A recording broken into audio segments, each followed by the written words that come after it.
yeroo hunda yaada keessa jiraata. Maaltu si rakkisa? Jaalala yeroo tokko abdiif naaf ture.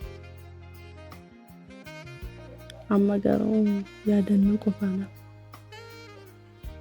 Sooretti namni si miidhe hunduu addunyaa miti. Garuu miidhaa waan tokko hunda natti fakkeessa.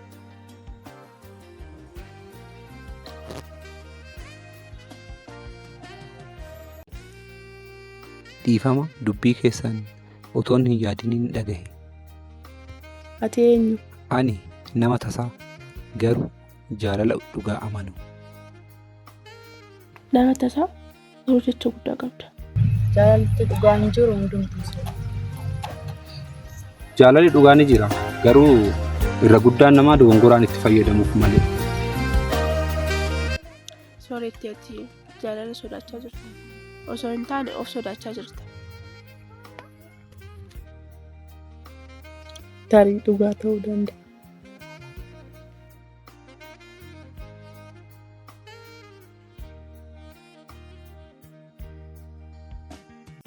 Turan isi amanii ati na hin dhiista.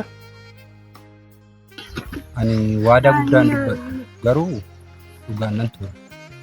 Waan akkanaa suuta amanuun barbaada. Suuta jechuun jaalala.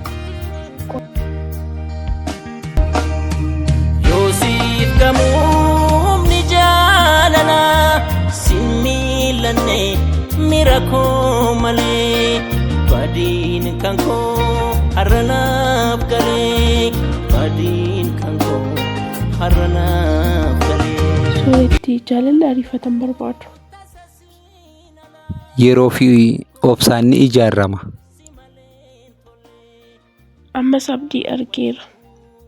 Si malee irraa wadhu isa si malee ifama singaafadhaan irraa fudhu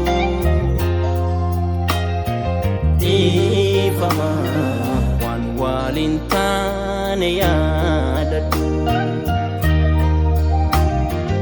ifama sin wal dhabee.